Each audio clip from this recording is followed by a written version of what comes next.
Hi friends, எல்லாருக்கும் வணக்கம். Welcome to Nifty times now. Friends, இன்றைக்கி 25 மார்ச் 2026க்கான ப்ரீ மார்க்கெட் பார்க்கலாம். இந்த வீடியோவோட எண்டில் இன்றைக்கான மார்க்கெட் சென்டிமெண்ட் எப்படி இருக்குன்னு சொல்லி என்னோடய பாயிண்ட் ஆஃப் வியூலேருந்து நான் உங்களுக்கு ஷேர் பண்ணுறேன். ஃப்ரெண்ட்ஸ், ஃபஸ்ட்டு நம்ம நிஃப்டி பார்த்துருவோம். நிஃப்டியில் இன்றைக்கி 339.75 பாயிண்ட் நல்ல பாசிட்டிவில் வந்து க்ளோஸ் வச்சுருக்கு. பர்சன்டேஜாக பார்க்கும்போது 1.78% பாசிட்டிவ்லேயும் ஃபைனலாக 22,912.40 க்ளோஸ் வச்சுருக்கு. இதோட கிராஃபை பார்க்கும்போது ஓப்பன் ஆகும்போதே நல்ல கேப் அப்பில் தான் ஓப்பன் ஆச்சு. அதுக்கப்புறமா ஒரு பியர் பேக் வந்துட்டு 10.30 புல் பேக் எடுத்துச்சு. 10.30 புல் பேக் எடுத்து நல்ல பாசிட்டிவில் வந்து க்ளோஸ் வச்சுருக்குன்னு சொல்லிட்டு பார்க்குறோம். 45 ஸ்டாக் இன்றைக்கி அட்வான்ஸில் ட்ரேட் ஆச்சு. 5 ஸ்டாக் இன்றைக்கி டிக்ளைனில் ட்ரேட் ஆகிருந்தது.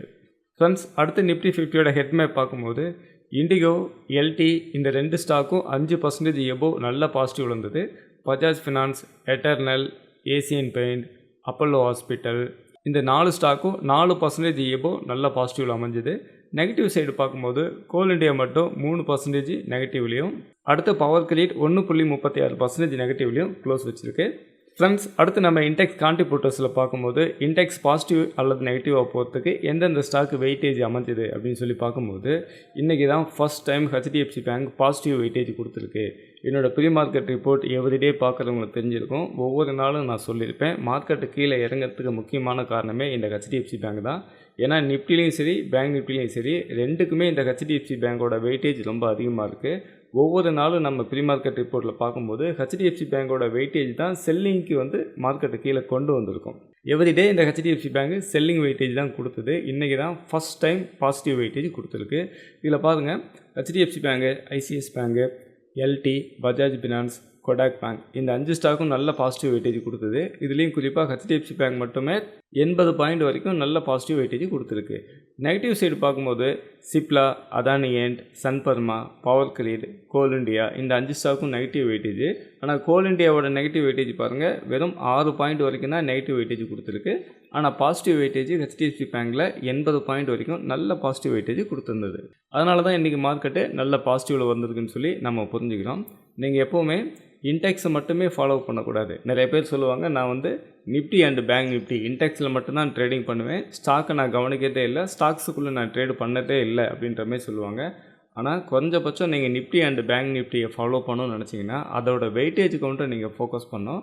அப்போ தான் வெயிட்டேஜ் கவுண்டரோட நிலைமை எப்படி இருக்குது, வெயிட்டேஜ் கவுண்டர் நல்லா பையிங் ஆகிறதுக்கான ஆப்பர்ச்சுனிட்டி இருக்குனாக்க இன்டெக்ஸும் மேலே போகும், வெயிட்டேஜ் கவுண்டர் செல்லிங் ஆகிறதுக்கான ஆப்பர்ச்சுனிட்டி இருக்குன்னா இன்டெக்ஸும் கீழே வந்துடும்ன்றதை நீங்கள் புரிஞ்சுக்கணும். அதனால் இன்டெக்ஸை மட்டுமே நான் ட்ரேடிங் பண்ணுவேன் அப்படின்ற தாட் இல்லாமல் இன்டெக்ஸில் இருக்கக்கூடிய வெயிட்டேஜ் கவுண்டரை ஃபாலோ பண்ணுறது ரொம்ப முக்கியமானது.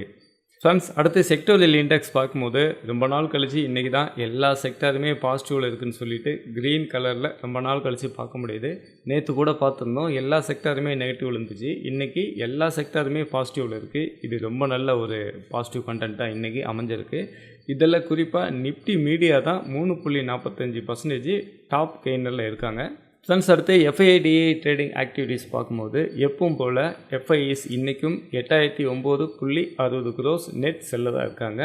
அதே மாதிரி டிஐஸ் 5867.2 crores நெட் பையராக இருக்காங்க. இந்த இடத்துல ஒரு விஷயத்தை உன்னிப்பாக கவனித்து பார்த்தோம்னா எஃப்ஐஸ் வந்து 8000 சம்திங் crores செல் பண்ணியிருக்காங்க. ஆனால் டிஐஸ் 5800 சம்திங் crores மட்டும்தான் பை பண்ணியிருக்காங்க. அப்படின்னா எஃப்ஐ செல் பண்ணதை விட டிஐஸ் வந்து 2100 crores கம்மியாக தான் பை பண்ணியிருக்காங்க. அப்போ அந்த மீதி 2100 crores யார் பை பண்ணியிருப்பாங்கன்னா கிளைண்ட் கேட்டகரியில் பை பண்ணியிருப்பாங்க. இதிலேருந்து நம்ம என்ன புரிஞ்சுக்கலாம்னாக்க எஃப்ஐ செல் பண்ணுறத விட 2100 crores டிஐஸ் கம்மியாக தான் பை பண்ணுறாங்கன்னா இந்த இடத்துல மார்க்கெட் வீக்காக இருக்குன்றதை நம்ம புரிஞ்சிக்கலாம். ஏன்னு கேட்டிங்கன்னா மார்க்கெட் இன்னும் நிறையா ஃபால் ஆகும்னு நினச்சா மட்டும்தான் எஃப்ஐஸ் என்ன பண்ணுவாங்க, இன்னும் கீழே இறங்கின வேட்டி வாங்கிக்கலாம் அப்படின்னு சொல்லி அவங்க எதிர்பார்ப்பாங்க.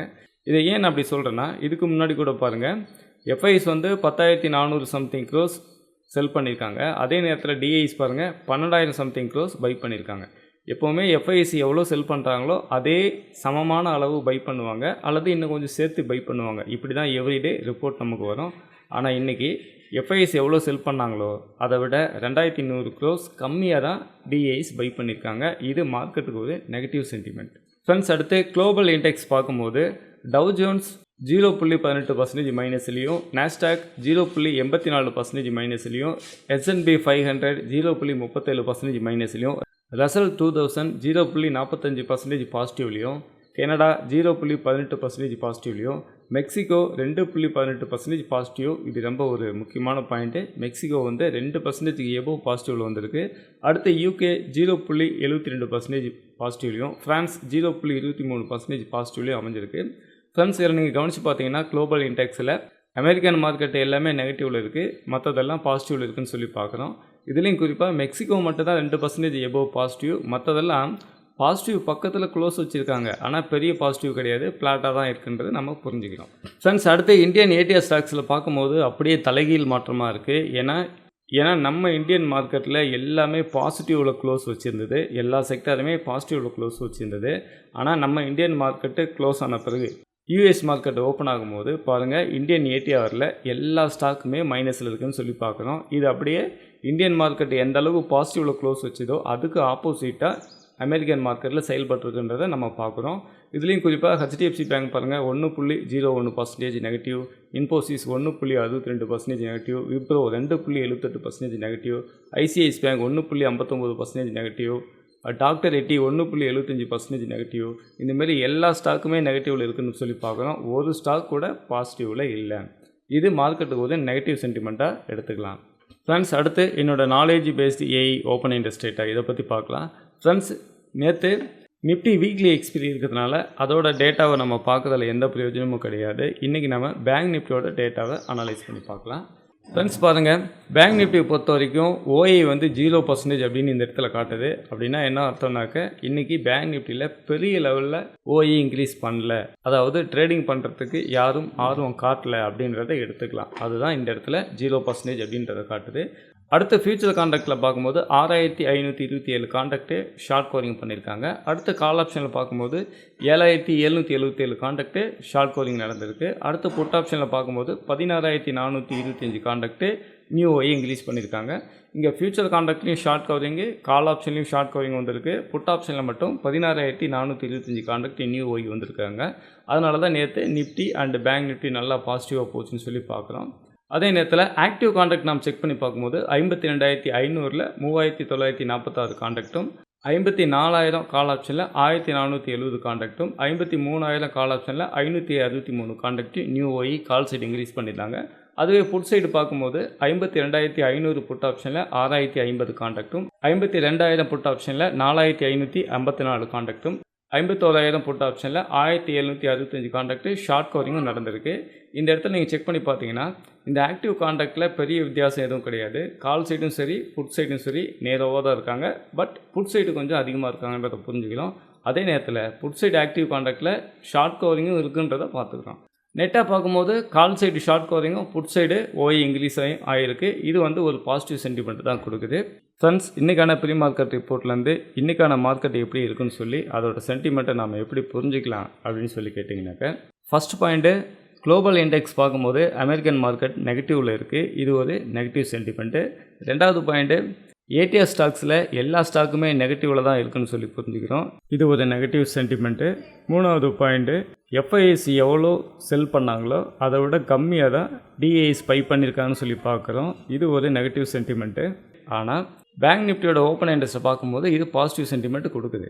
3 பாயிண்ட் நெகட்டிவ் சென்டிமெண்ட்டும் 1 பாயிண்ட் பாசிட்டிவ் சென்டிமெண்ட்டும் இருக்குது. அதனால் இன்றைக்கான மார்க்கெட் சென்டிமெண்ட் வீக்காக தான் இருக்கும் அப்படின்னு சொல்லி இந்த ப்ரீ மார்க்கெட் ரிப்போர்ட்லேருந்து நம்மளால் புரிஞ்சிக்க முடியுது.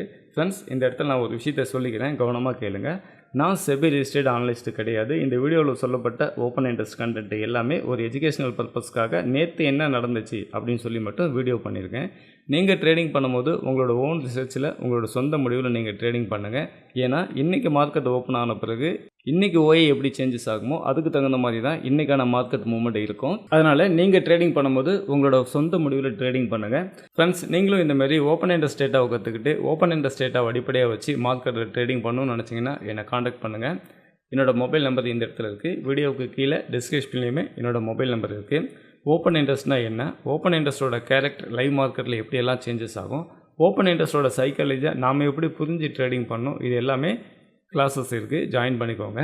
நீங்கள் எப்போவுமே மார்க்கெட் முடிஞ்சு வேட்டி ஒரு ஸ்ட்ராட்டஜி எடுத்து வச்சு கடந்த 6 மாதத்துக்கோ கடந்த 1 வருஷத்துக்கோ ஒரு பேக் டெஸ்ட் பண்ணி பார்க்கும்போது அது நல்லா தான் இருக்கும்.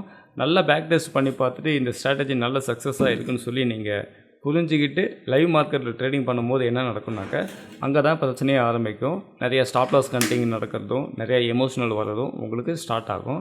ஆனால் என்னோடய மாஸ்டர் கிளாஸஸில் 20 டேஸ் லைவ் சப்போர்ட் கொடுக்கறதுனால நீங்கள் லைவ் மார்க்கெட்லேயே ஓஏ எப்படி இன்க்ரீஸ் ஆகுது, லைவ் மார்க்கெட்லேயே ஓஏ கேரக்டரை எப்படி புரிஞ்சுக்கணும், லைவ் மார்க்கெட்லேயே ஓஏயோட சைக்காலஜி எப்படி புரிஞ்சுக்கணுன்றதை நான் உங்களுக்கு அப்டேட் கொடுக்கும்போது நீங்கள் ப்ராக்டிஸ் பண்ணுறதே லைவ் மார்க்கெட்டில் தான் ப்ராக்டிஸ் பண்ணுறீங்க. அதனால் உங்களுக்கு எமோஷனல் ரொம்ப கம்மியாகும். உங்களுக்கு எமோஷனல் கம்மியாகிறது மட்டும் இல்லாமல் கான்ஃபிடன்ட் லெவல் அதிகமாக வரும். கான்ஃபிடன்ட் லெவல் அதிகமாக வந்துருச்சுனாலே உங்களோட லாஸஸ் கம்மியாகிட்டு ப்ராஃபிட்டபிள் ட்ரேடை தான் நீங்கள் மாற்றதுக்கான வாய்ப்பு ரொம்ப அதிகமாக இருக்குது. அதனால் ஓப்பன் இன்ட்ரெஸ்ட்டை பற்றின கிளாஸஸ் கற்றுக்கணும்னு நினைக்கிறீங்க, என்னை காண்டாக்ட் பண்ணுங்கள். இந்த வீடியோ பற்றின கருத்துக்களை மறக்காமல் கீழே கமெண்ட்டில் சொல்லுங்கள்.